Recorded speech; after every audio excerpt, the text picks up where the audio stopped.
Dutch Schultz sent 12 men to kill Bumpy Johnson. Only one walked out. Here is the full story. February 14, 1933. Before the sun rose over Harlem, a decision had already been made somewhere deep in the city's underworld. By nightfall, one man was supposed to be erased, not arrested, not warned, removed, quietly, efficiently, and without witnesses, the kind of ending that left no room for questions. 12 men were assigned to make sure of it, professionals, veterans of violence. Men who had ended lives for money and slept fine afterward. Against them stood one young enforcer, barely past his mid-20s. On paper, it wasn't a fight. It was a formality. Harlem, at that time, was a neighborhood holding its breath. The glow of the Renaissance had dimmed, replaced by hunger, unemployment, and uncertainty. The Great Depression had stripped people down to survival mode. Yet even in desperation, hope found a way to circulate. The numbers game and illegal lottery played with pocket change kept dreams alive. A few coins could become rent money, groceries, a miracle. For many, that tiny chance was the only thing standing between dignity and despair. Where money flows, power follows. And where power gathers, someone always wants to take it. Downtown, an empire was starting to crack. Prohibition had made certain men unimaginably rich, but the laws were shifting, and easy money was drying up. A man who had never known restraint was suddenly forced to think ahead. He needed a new source of income, something steady, something massive. His eyes turned north. Harlem's streets buzzed with cash, changing hands daily through the numbers racket. To him, it looked unclaimed, vulnerable, ripe for takeover. What he underestimated was that Harlem already had its own order. At the center of that order was a woman who had built her operation brick by brick in a world that despised both her race and her gender. Standing beside her was a young man who didn't fit the usual image of an enforcer. He wasn't loud. He didn't drink recklessly or boast. He read books most people in his line of work had never opened. He understood history, philosophy, and, most importantly, people. He believed fear could control someone for a moment, but loyalty could hold a neighborhood together for generations. When runners were robbed, he didn't just retaliate, he recovered what was taken.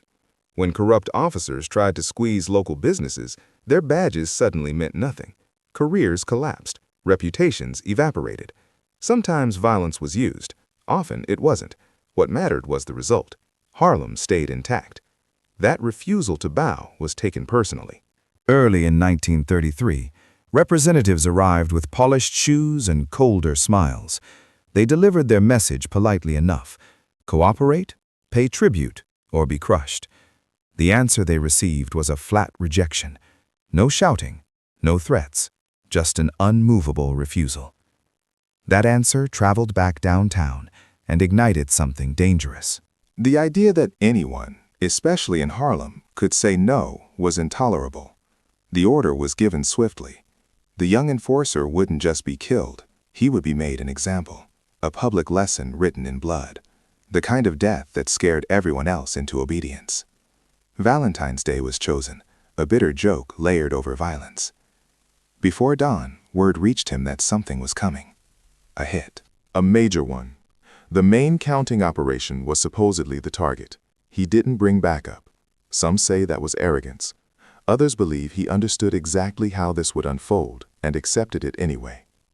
The trail led him underground, into a basement beneath a private after-hours spot. Not the glamorous clubs outsiders imagined, but the real backroom Harlem. A place for deals, gambling, and settling scores. The room was cramped, crates stacked high, tables pushed aside, one narrow staircase leading back to the world above. No windows, no exits, a perfect cage. As he stepped down, a single light bulb swung overhead, casting long, unstable shadows. Then came the sound that changed everything. Metal clicking. Safeties disengaging, breath held in the dark. 12 figures emerged, guns raised, faces half hidden by shadow. The man in front smiled with the confidence of someone who believed the ending was already written. He delivered the message he'd been told to deliver, a courtesy, nothing more. The young man didn't move. He didn't raise his hands. He didn't plead. He slowly scanned the room, counting every shape, every breath.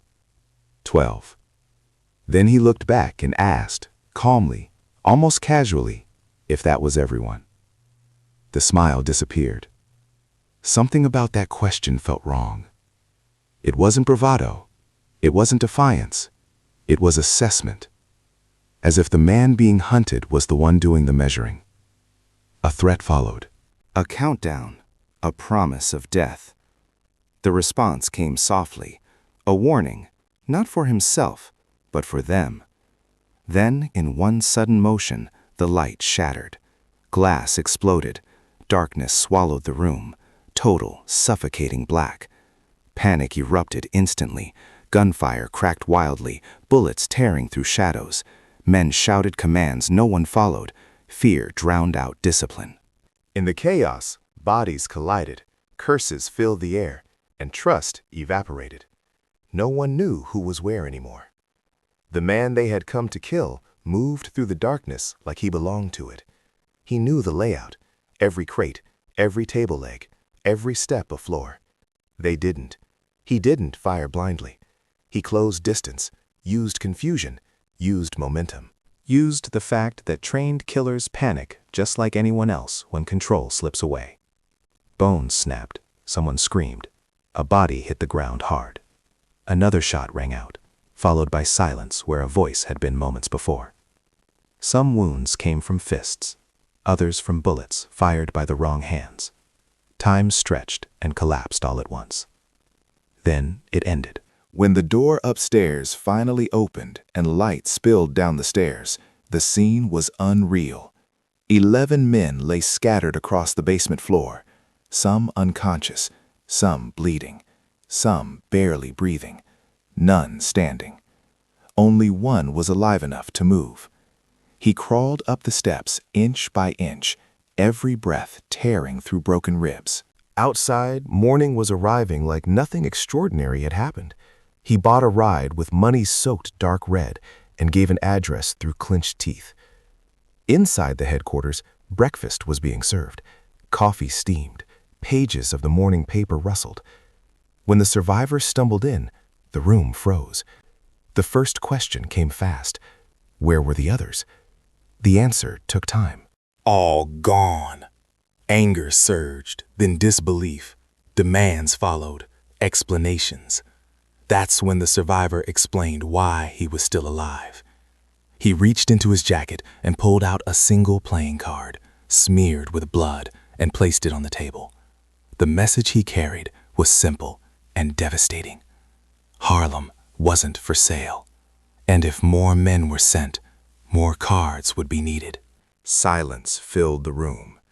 Everyone waited for the inevitable explosion, for orders that would turn Harlem into a battlefield. Instead, the card was picked up, studied, then set on fire. The war was over before it began.